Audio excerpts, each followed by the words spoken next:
Are you watching a movie or video in VLC Media Player and the audio just doesn't match up?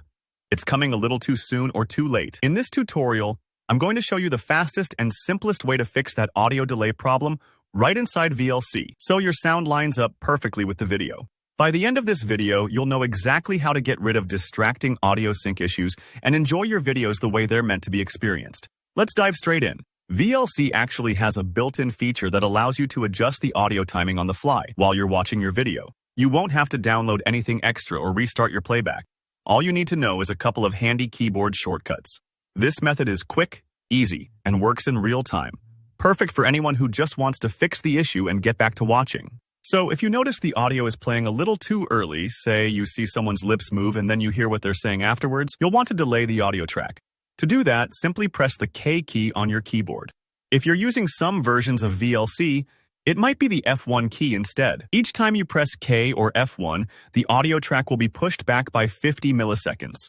It's a very small amount, but it adds up so you can fine-tune it until everything lines up perfectly.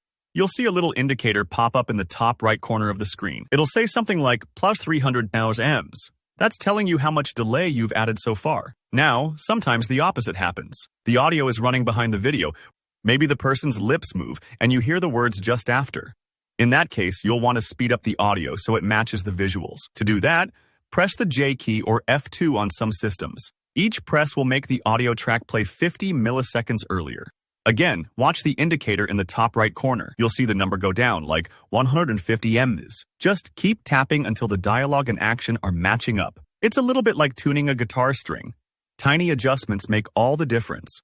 I recommend pressing the shortcut, then watching and listening for a moment to check how it feels, rather than spamming the key rapidly and overshooting. This part might take a few moments, but don't rush. Getting the sync just right is worth it, especially for things like movies or music videos where timing is everything. If you're worried about making a mistake, don't panic. VLC makes it easy to reverse any changes. Just keep an eye on that delay number in the corner, and you can always tap the opposite shortcut to nudge the audio back where you started. Once it's synchronized, you're good to go. There's no need to save any settings. VLC will keep your adjustment for this particular playback session, and that's it. Now you know how to fix audio delay in VLC with just a couple of easy keystrokes. If you found this tutorial helpful, don't forget to hit that like button. And if you have any questions or need help with something similar, drop a comment below. I read every one. For more useful guides like this, make sure to subscribe to the channel so you don't miss out. Thanks for watching and enjoy your perfectly synced video.